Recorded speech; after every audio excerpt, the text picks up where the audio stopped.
O assunto de hoje é break-even point, ou no bom português, ponto de equilíbrio. Você já ouviu falar? Este é um conceito essencial em finanças para quem quer abrir um negócio ou mesmo quem já possua um. Ele é de fácil e simples aplicação e não requer nenhum software específico para o seu cálculo. Se quer saber sobre ele, venha comigo e vamos juntos trocar algumas informações a respeito. Esse importante indicador demonstra o nível de vendas necessárias para que uma empresa cubra todos os seus custos, sem obter lucro nem prejuízo. Em outras palavras, é o ponto em que as receitas totais igualam aos custos totais. Entender e calcular o ponto de equilíbrio ajuda as empresas a tomar decisões estratégicas sobre preços, produção e vendas. Portanto, ele ajuda a determinar o volume mínimo de vendas necessários para evitar prejuízos. Ele irá também auxiliar na fixação de metas de vendas e na elaboração de orçamentos. Vai ainda permitir uma análise de como mudanças nos preços de vendas, nos custos fixos ou nos custos variáveis irão impactar seu lucro, além de fornecer uma base para análise de risco e tomada de decisões estratégicas. E o que é necessário para o cálculo? Vamos então listar seus componentes.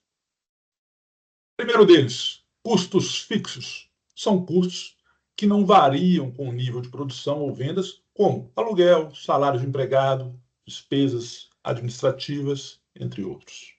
Segundo, custos variáveis, que são custos, claro, que variam diretamente com o nível de produção, como matéria-prima, comissões de venda, custos de produção. Outra variável, preço de venda por unidade, é o preço pela qual cada unidade do produto será vendida.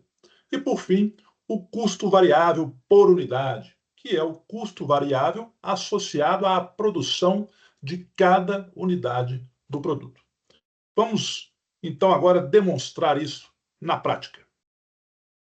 Supõe, então, que uma empresa tenha custos fixos de R$ 50.000, um preço por unidade de R$ 20 e um custo variável por unidade de R$ 12. Qual seria o ponto de equilíbrio em unidades? Muito bem, nós temos aí a equação do ponto de equilíbrio em unidades, cuja as variáveis são custo fixo total no numerador, no denominador o preço de venda, menos o custo variável unitário. Então, substituindo pelos valores na equação, teríamos custo total de 50.000 dividido pelo preço de venda de 20 menos o custo variável unitário de 12. Teríamos 8. Ou seja, seriam necessárias a venda de 6.250 unidades para atingir o ponto de equilíbrio. Você poderia me perguntar ainda, e se a empresa quisesse saber o ponto de equilíbrio em termos de receita, como faria? Ora, se nós temos o ponto de equilíbrio em unidades, basta multiplicá-las pelo preço unitário de vendas, ou seja, a empresa precisaria faturar R$ 125.000 para atingir o seu ponto de equilíbrio, ou seja, para cobrir o total de seus custos. Muito bem, como todo indicador, este também possui limitações. A primeira diz respeito à linearidade dos custos. A equação que vimos assume que os custos variáveis por unidade e o preço de venda por unidade permaneceriam constantes, né? O que pode não ser realista em todas as situações, tendo em vista que os lotes maiores de compras e vendas podem sofrer modificações nos preços, por exemplo. A segunda limitação diz respeito à venda de um único produto. Esta equação básica considera a venda de um único produto. E para empresas que vendem múltiplos produtos, a análise deve ser mais complexa e requer uma abordagem ponderada para calcular o ponto de equilíbrio de produtos específicos. Seria necessário um estudo mais aprofundado dos custos, mas seria perfeitamente possível.